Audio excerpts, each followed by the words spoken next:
సుమన్ టీవీలో మీ business promotions కోసం ఈ కింది నెంబర్ను సంప్రదించగలరు.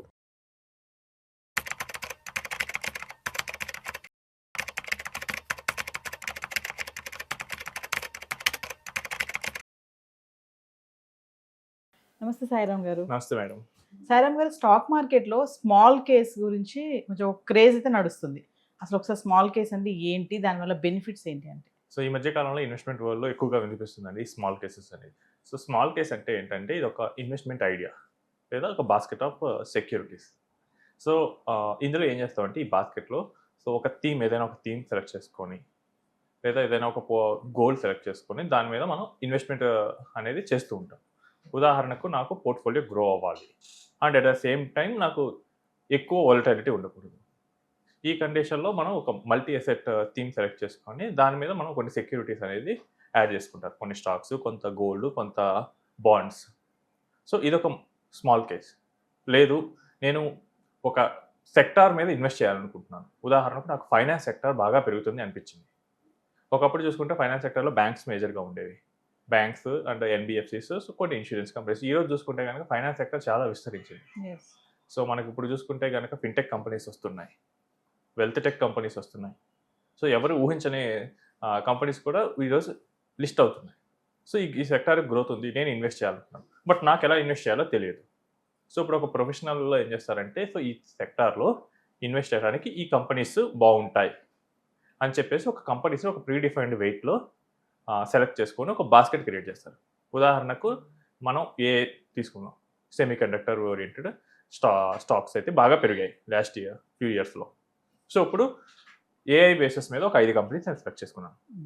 ఇందులో ఒక కంపెనీకి 40%, ఒక కంపెనీకి 30%, ఒక కంపెనీకి 20% ఇలా వెయిట్స్ ఇచ్చేసి నేను ఒక పోర్ట్ఫోలియో డిజైన్ చేశాను. ఇది ఏఐ బేస్డ్ థీమ్. ఎవరైతే ఏఐ బేస్డ్లో ఇన్వెస్ట్ చేయాలనుకుంటున్నారో సో వాళ్ళు డైరెక్ట్గా ఈ స్మాల్ కేసులో ఇన్వెస్ట్ చేయొచ్చు. ఇప్పుడు ఏమవుతుంది, ఎవరైతే స్మాల్ కేసులో ఇన్వెస్ట్ చేస్తారో వాళ్ళు డైరెక్ట్గా కంపెనీస్లో ఇన్వెస్ట్ చేసినట్లు అవుతుంది. అంటే వీళ్ళు డైరెక్ట్గా సింగిల్ కంపెనీలో ఇన్వెస్ట్ చేయట్లేదు, మల్టిపుల్ ఒక బాస్కెట్లో ఇన్వెస్ట్ చేస్తున్నారు. సో ఇదే పోర్ట్ఫోలియో మేనేజ్మెంట్లో కూడా ఉంటుంది. పిఎంఎస్లో కూడా మనకి బాస్కెట్ ఆఫ్ స్టాక్సే ఉంటాయి. కానీ ఇక్కడ దీనికి తేడా ఏంటంటే ఇది మనకి సెక్టార్ స్పెసిఫిక్గా కూడా తీసుకోవచ్చు. జనరల్లీ పిఎంఎస్లో ఏంటంటే సెక్టార్ స్పెసిఫిక్ తీసుకోరు, వాళ్ళు బ్రాడర్ మార్కెట్ తీసుకుంటారు, 20-25 స్టాక్స్ ఇస్తారు. బట్ ఇక్కడ మనకు అలా కాకుండా ఈవెన్ ఫ్యూ స్టాక్స్, ఒక 5 స్టాక్స్లో కూడా మనం ఇక్కడ బాస్కెట్ అనేది క్రియేట్ చేయొచ్చు. ఒకవేళ జనరల్గా చూసుకుంటే కనుక ఎవరైతే ఒక కస్టమ్ థీమ్స్లో ఇన్వెస్ట్ చేయాలనుకుంటున్నారో, నాకు కస్టమైజేషన్గా ఒక పోర్ట్ఫోలియో కావాలి. సో కొంతమంది చూసుకుంటే కనుక ముస్లిమ్స్ షరియా ఫండ్స్లో ఇన్వెస్ట్ చేస్తారు. అంటే వాళ్ళు లిక్కర్ రిలేటెడ్ అండ్ ఇంట్రెస్ట్ తీసుకునే వాటిలో ఇన్వెస్ట్ చేయరు. ఇప్పుడు అలానే నాకు ఒక స్పెసిఫిక్గా కావాలి, but I don't want to invest in 30-40 companies. నాకు ఒక 5-6 కావాలి. సో వాళ్ళు స్మాల్ కేస్లో ఇన్వెస్ట్ చేయొచ్చు. అదే మనం ఒక మ్యూచువల్ ఫండ్ తీసుకుంటే ఏంటంటే ఇదేంటంటే మెయిన్గా ఒక పూల్ అకౌంట్ ఉంటుంది. సో కస్టమర్లు అందరూ తీసుకొచ్చి వాళ్ళ మనీని తీసుకొచ్చి మ్యూచువల్ ఫండ్ అకౌంట్కి ఇస్తారు, వాళ్ళు పోర్ట్ఫోలియోని మేనేజ్ చేస్తారు. స్మాల్ కేసులో అలా ఉండదు. సో మీకు ఒక కస్టమైజ్డ్ స్మాల్ కేస్ ఇవ్వచ్చు, నాకు ఒక స్మాల్ కేస్ ఇవ్వచ్చు, లేదా ఒక ఐడియాని అందరికీ ఇవ్వచ్చు. ఆ ఐడియా నాకు నచ్చితే నేను ఇన్వెస్ట్ చేస్తాను. రేపు నాకు బ్యాంకింగ్ పెరుగుద్ది అని నా own feeling. So banking based small కేసెస్లోకి నేను వెళ్ళి ఇన్వెస్ట్ చేయొచ్చు. లేదు, నాకు ఇప్పుడు ఐటీ డౌన్ అయింది కాబట్టి ఇక్కడి నుంచి బాగా పెరుగుద్దని నాకు అనిపించవచ్చు. సో ఐటీ బేస్డ్ స్మాల్ కేసెస్లో ఇన్వెస్ట్ చేయొచ్చు. ఈ స్మాల్ కేసెస్ అంటున్నారు కదా, ఇది ఎవరు క్రియేట్ చేస్తారు, ఎక్కడెక్కడ అవైలబిలిటీ ఉంటుంది అంటే? సో ఈ స్మాల్ కేసెస్ని మనం SEBI registered investment advisers and SEBI registered research అనలిస్టులు క్రియేట్ చేయొచ్చు. సో రీసెర్చ్ అనలిస్టులు ఏంటంటే కనుక వీళ్ళు కస్టమర్కి కాకుండా ఒక బ్రాడర్ ఎకానమీ దృష్టిలో పెట్టుకొని ఏవైతే పెరగచ్చో వాళ్ళ రీసెర్చ్ రిపోర్ట్ని బేస్ చేసుకొని థీమ్స్ అనేది జనరేట్ చేసి ఈ స్టాక్స్లో మీరు ఇన్వెస్ట్ చేయొచ్చు, ఇది స్టాప్ లాస్, ఇది టార్గెట్ ప్రైస్ అని ఇస్తూ ఉంటారు. అదే ఒక సెబీ రిజిస్టర్డ్ ఇన్వెస్ట్మెంట్ అడ్వైజర్ అయితే కనుక కస్టమర్కి స్పెసిఫిక్గా మీరు ఈ స్మాల్ కేసులో ఇన్వెస్ట్ చేయొచ్చా లేదా వాళ్ళు వెరిఫై చేస్తారు. మీకు ఇంత రిస్క్ బేర్ చేసే క్యాపబిలిటీ ఉందా లేదా వాళ్ళు వెరిఫై చేసుకొని మనకి తగ్గట్టుగా స్పెసిఫిక్గా ఒక స్మాల్ కేస్ పోర్ట్ఫోలియో అనేది ఇస్తూ ఉంటారు. సో సింపుల్గా చెప్పాలంటే మనకి ఇన్వెస్ట్మెంట్ అడ్వైజర్ల దగ్గరికి వెళ్ళేసి మనకు 1-to-1 కూర్చొని మనం ఈ స్మాల్ కేస్ అనేది డిజైన్ చేయించుకోవచ్చు.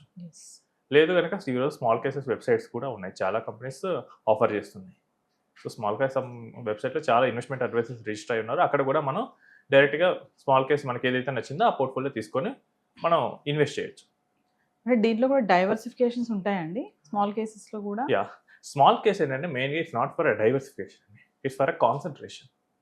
సో ఇక్కడ ఏంటంటే నాకు ఎక్కువ రిటర్న్ కావాలి. సో ఇప్పుడు స్మాల్ కేసులో ఏంటంటే ఎక్కువ రిటర్న్ కావాలన్నప్పుడు ఏంటి, మనం ఏదైనా కంపెనీస్ ఎక్కువ పొటెన్షియల్ గ్రోత్ ఉంది అనుకుంటాం, దాని మీద ఎక్కువ ఇన్వెస్ట్ చేస్తాం. సో డైవర్సిఫికేషన్ అనేది స్మాల్ కేసెస్లో తక్కువగా ఉంటుంది. డైవర్సిఫికేషన్ చేయొచ్చా అంటే చేయొచ్చు, బట్ దానికి స్మాల్ కేస్కి వెళ్ళాల్సిన అవసరం లేదు. దానికన్నా ఒక మ్యూచువల్ ఫండ్లో పెట్టచ్చు డైరెక్ట్గా, లేదా ఒక ఇండెక్స్ ఫండ్లో పెట్టచ్చు. స్మాల్ కేస్కి వెళ్ళాల్సిన అవసరం అయితే లేదు.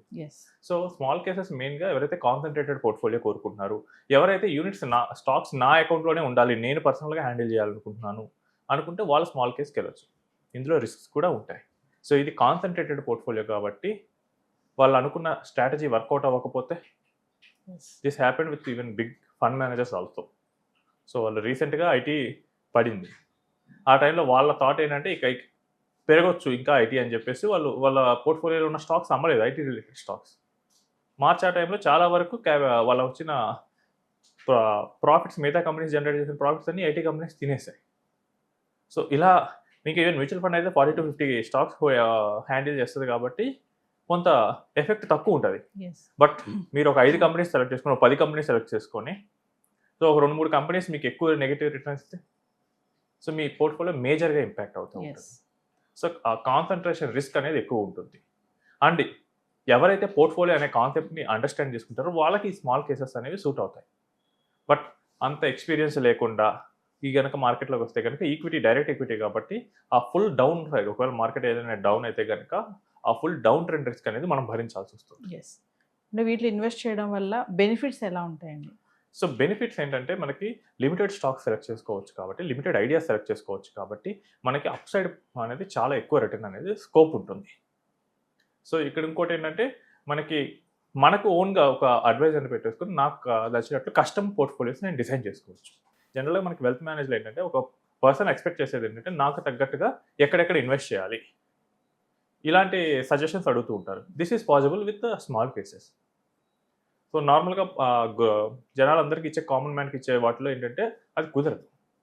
ఇప్పుడు మీరు ఒక మ్యూచువల్ ఫండ్కి వెళ్తే మీరు మ్యూచువల్ ఫండ్ ఎక్కడ పెట్టాలి అనేది మీరు గైడ్ చేయలేరు.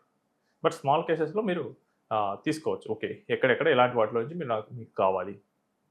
అండ్ మోర్ ఓవర్ ఏంటంటే లిమిటెడ్ స్టాక్స్ ఉండటం వల్ల ఆ అప్ సైడ్ అనేది కంప్లీట్గా మనకు వస్తుంటుంది. ఒకవేళ మీరు ఈవెన్ ఒక కంపెనీతో కూడా you can create a small case. So మీకు ఆ కంపెనీ బాగా పెరిగింది, సో 2024-25 ఆ 2 years పీరియడ్లో మీరు చూసుకుంటే కనుక చాలా వరకు ఏఐ బేస్డ్ స్టాక్స్ చాలా పెరిగాయి. So if you invest in AI based companies ఆ కంప్లీట్ రిటర్న్ మీకు వస్తుంది. So the benefit is will get higher returns. The risk is ఒకవేళ అనుకున్న స్ట్రాటజీ వర్కౌట్ అవ్వకపోతే హై లాస్ కూడా అవుతుంది. అండ్ ఇంకొకటి ఏంటంటే there is high chance of misleading. So small కేసెస్ని ఓన్లీ సెబీ రిజిస్టర్డ్ ఇన్వెస్ట్మెంట్ అడ్వైజర్లు అండ్ రీసెర్చ్ అనలిస్టులు మాత్రమే క్రియేట్ చేయగలరు. సో సోషల్ మీడియాలో చాలా టెలిగ్రామ్స్ గ్రూప్లో మేము స్మాల్ కేసెస్ ఇస్తామని చెప్పి చాలామంది చెప్తారు. సో ఈజీగా ఫ్రాడ్ అవడానికి కూడా ఛాన్స్ ఉంటుంది ఈ స్మాల్ కేసులో. చాలా జాగ్రత్తగా స్మాల్ కేసు ఇన్వెస్ట్ చేయాలనుకుంటే వాళ్ళ రిజిస్ట్రేషన్స్ ఏంటి, వాళ్ళు నిజంగా సర్టిఫైడా కాదా, ఇవన్నీ చెక్ చేసుకొని ఇన్వెస్ట్ చేయాలి. రైట్.